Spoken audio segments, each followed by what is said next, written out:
Bienvenidos a este vídeo dedicado al estudio del sistema tegumentario, es decir, la piel y sus anejos. Estudiaremos la organización laminar de la piel. También estudiaremos estructuras propias de la piel, tal como el pelo y el folículo piloso, para acabar con las diferentes glándulas que podemos encontrar, glándulas tales como las glándulas sebáceas o las glándulas sudoríparas. El sistema tegumentario consta de la piel y de las estructuras anejas que se conocen como faneras, estructuras tales como pelos y uñas. La piel es el mayor órgano de nuestro cuerpo.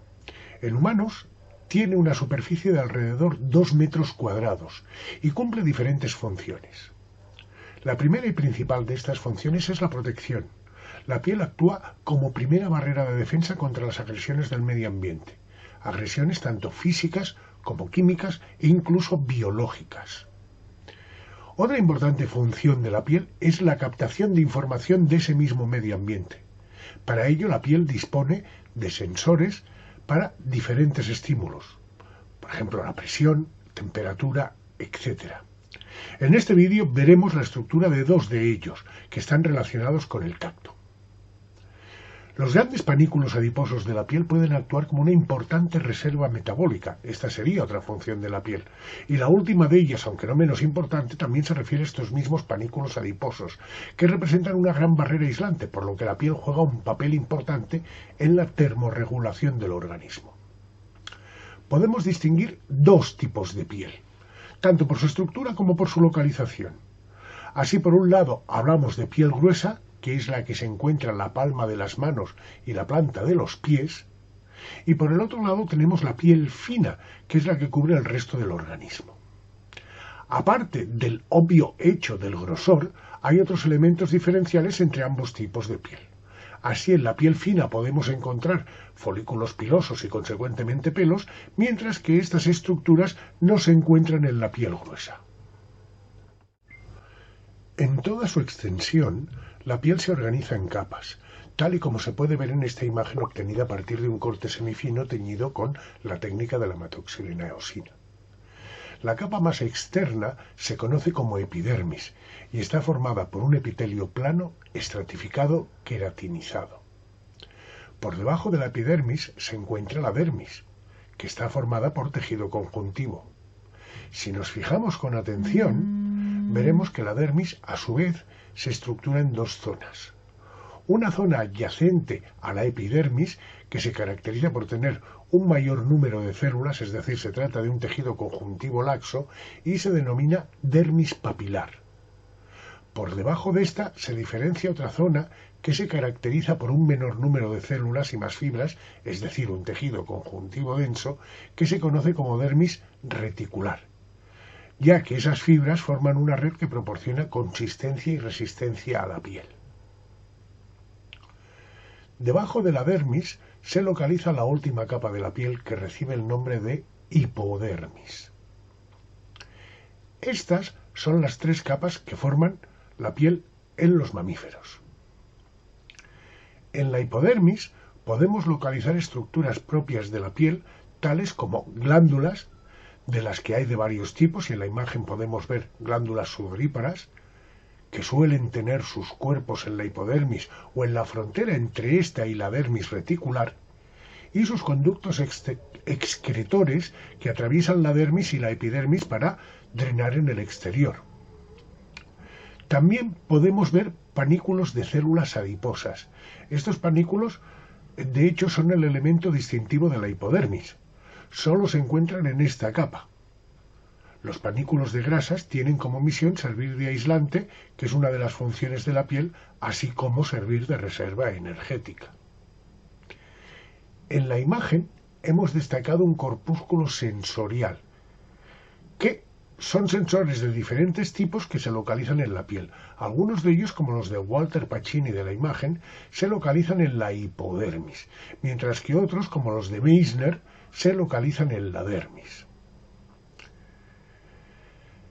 Este montaje de imágenes obtenidas con la técnica de la amatoxilina eosina sirve para ilustrar las características de los 2 tipos de piel fina y piel gruesa. Tal como se aprecia en el esquema la diferencia entre la piel fina y la piel gruesa, radica principalmente en la epidermis. Así, mientras que en la piel fina la epidermis es delgada y consta de unas pocas capas celulares, en la piel gruesa la epidermis muestra un mayor número de capas celulares, lo que le proporciona un mayor grosor. Algo similar ocurre con la queratina del epitelio. En la piel fina, esta queratina se limita a unas pocas hileras, mientras que la piel gruesa forma una zona de un grosor mayor que el propio epitelio epidérmico.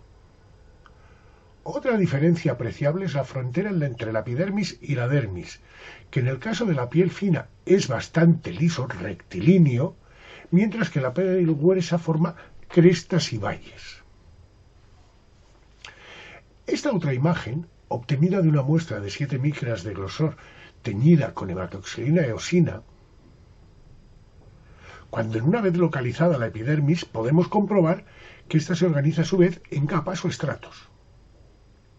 La primera de las capas de la epidermis y la más próxima, la dermis, se conoce como stratum basale y está formada por células que tienen como misión dividirse para reemplazar aquellas que se van perdiendo.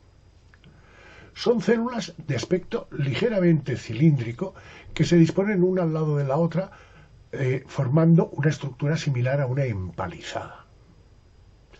Por encima de esta capa se encuentra el stratum spinosum, que se caracteriza porque sus células se van aplanando progresivamente a medida que ascienden por esta capa. Así, las células más próximas al estrato basale son de perfil entre ligeramente cilíndrico y cúbico, mientras que las células más alejadas a este stratum basale son claramente planas y son las que le dan nombre a este epitelio. El siguiente estrato que tenemos que tener en cuenta es el stratum granulosum, que está por encima del stratum spinosum. Las células que forman el estrato granulosum empiezan un proceso de muerte programada, lo que se conoce como apoptosis. Durante este proceso, las células acumulan en el interior de su citoplasma unos granos densos de queratohialina, que por un lado le dan el nombre a este estrato y por el otro lado son claramente visibles al microscopio. Una vez estas células han muerto, se van convirtiendo en escamas de queratina. En la primera fase aún conservan una cierta cantidad de agua y se tiñen de una forma un poco más intensa, lo cual nos permite describir un estrato conocido como stratum lucidum. A medida que se pierde el agua en estas escamas, se incorporan al estrato más externo, que de forma genérica se llama stratum corneum. Hemos ampliado un poco más la imagen anterior para poder ver tipos celulares de la epidermis. Marcamos los estratos de la epidermis para poder ubicar los diferentes tipos celulares. Así, en el stratum basale, entre las células cúbico-cilíndricas que forman la empalizada propia de este estrato, de tanto en tanto podemos distinguir unas células de morfología muy diferente. Son células de aspecto ovoide, con un núcleo bastante redondo, y las células se disponen de forma más o menos paralela a la línea divisoria entre la epidermis y la dermis. Su citoplasma apenas se tiñe, lo que le da un aspecto que recuerda a un huevo frito. Estas células se denominan melanocitos y son las responsables de la pigmentación de la piel. Un buen ejercicio de memoria para reconocer este tipo de células es pensar que las células que tienen más color en nuestra piel son las que menos se tiñen al microscopio. En el stratum spinosum, entre las células que forman este estrato, podemos encontrar unas células de aspecto también muy diferente al resto. Presentan algunas prolongaciones y el núcleo es irregular. Se las conoce como células de Langerhans y se trata de macrófagos emigrados desde los capilares de la dermis.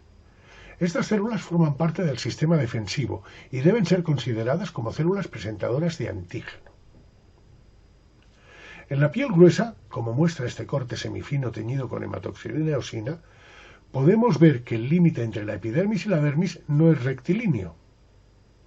Así, la parte basal del epitelio emite unas prolongaciones que se adentran en la dermis y se conocen como crestas dérmicas. En contrapartida, la dermis forma unas proyecciones que se conocen como papilas dérmicas y que se imbrican con las crestas epidérmicas.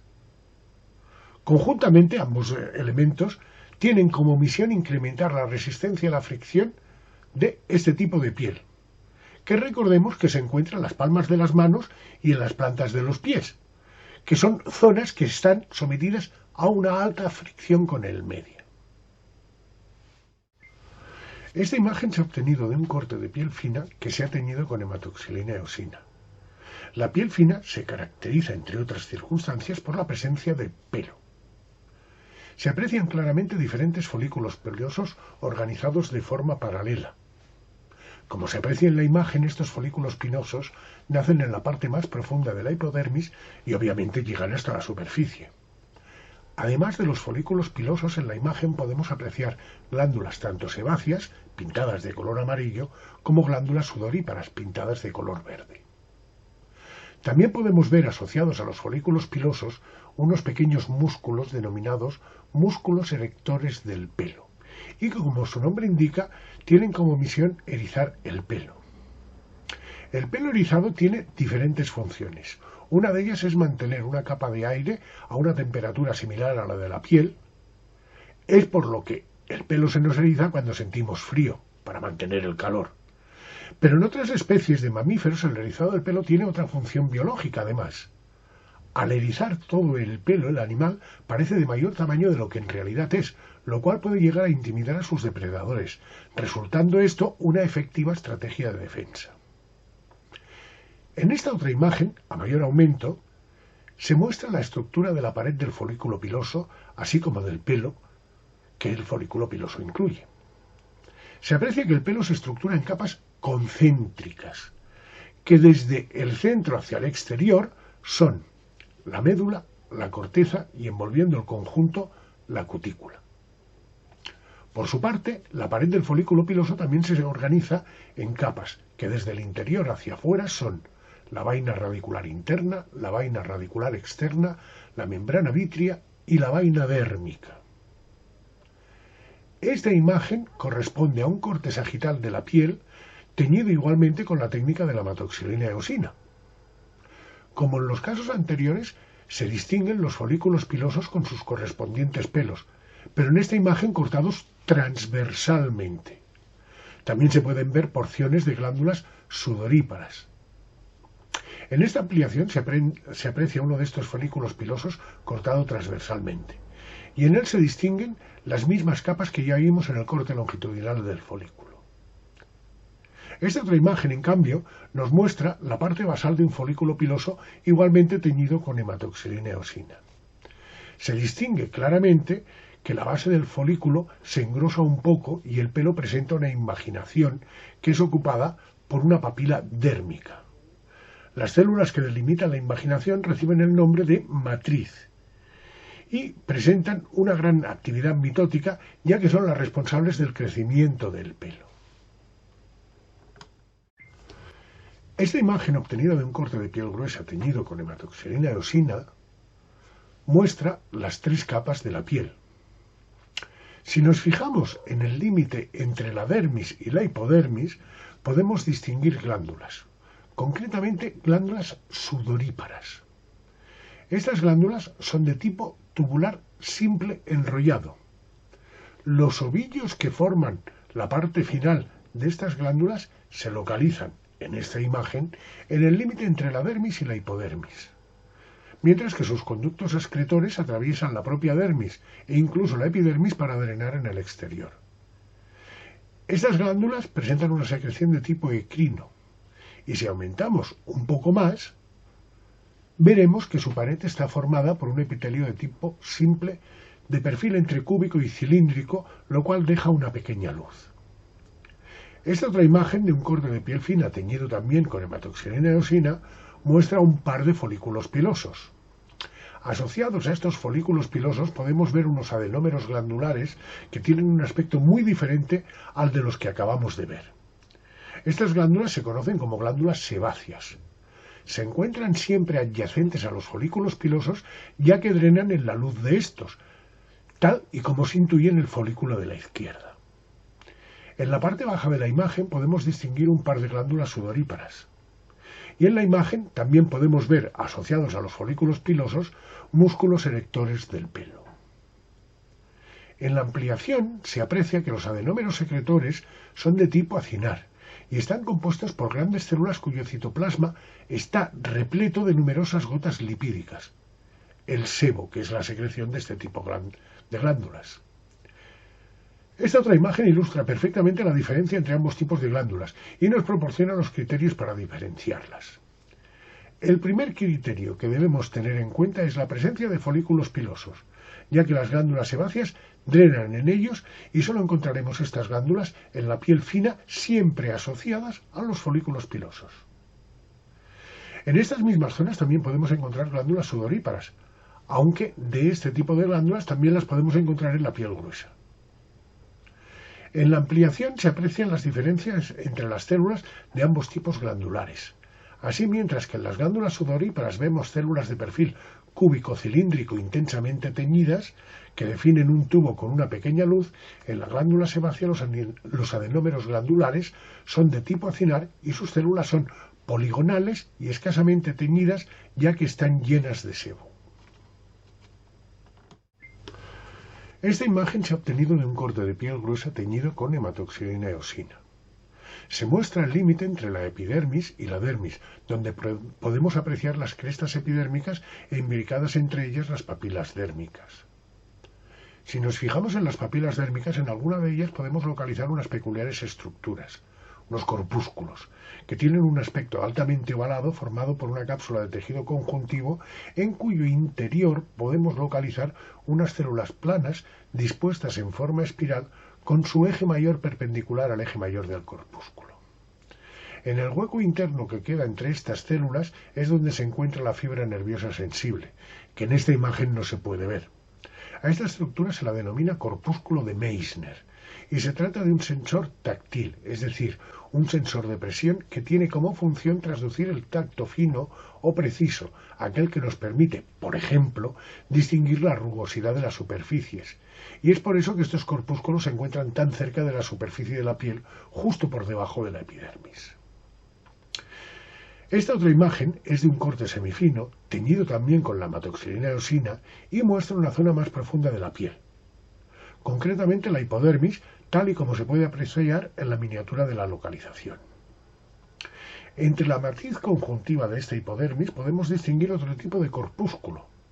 Está envuelta por una fina capa de tejido conjuntivo y en su interior se disponen unas células protectoras que se organizan en láminas concéntricas, las cuales, a su vez, rodean a una fibra sensible central que es la encargada de transducir el tacto grueso, lo cual es la función de este tipo de corpúsculo que se conoce como corpúsculo de Walter Pacini. Bueno, y aquí acabamos el estudio microscópico de la piel y de sus anejos. Espero que os haya gustado. Si así ha sido, por favor, dadle al me gusta y no olvidéis de suscribiros. Compartidlo en vuestras redes sociales. Hasta el próximo vídeo en el cual trataremos los órganos de los sentidos.